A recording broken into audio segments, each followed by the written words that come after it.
কয়েকদিন থেকেই মোবাইল বন্ধ, ফোন করলেই বন্ধ পাওয়া যায়।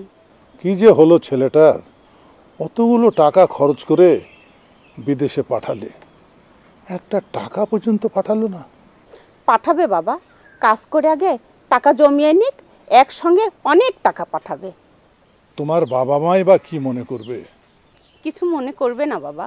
তবু যত তাড়াতাড়ি টাকা শোধ করা যায় ততই মঙ্গল। শোধ হয়ে যাবে বাবা, আপনি কোনো চিন্তা করবেন না। যাই বাবা, আপনার ওষুধগুলো নিয়ে আসি। ঠিক আছে মা।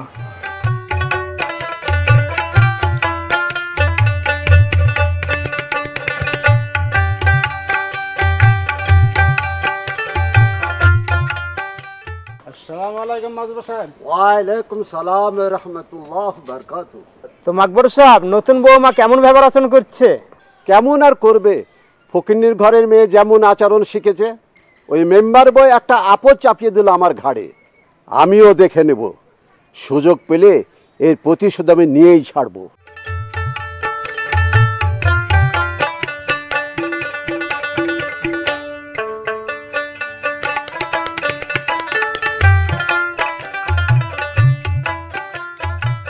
নোহা, নোহা, নোহা, দাদু কিছু বলবে?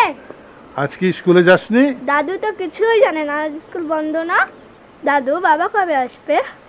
আসবে দাদু, খুব তাড়াতাড়ি আসবে। তাই তো, ছেলেটা প্রায় 2 বছর হলো বিদেশে গেছে, এখনো আসার নামটিও নেই। বৌমা, বৌমা। যাই বাবা।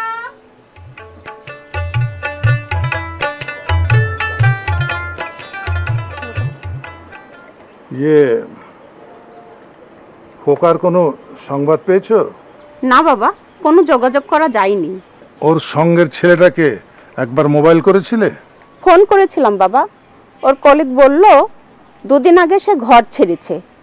2 দিন আগে ঘর ছেড়েছে, এখনো কোনো সংবাদ দিল না। তবে কি বাবা, ওই তো খোকা এসে গেছে।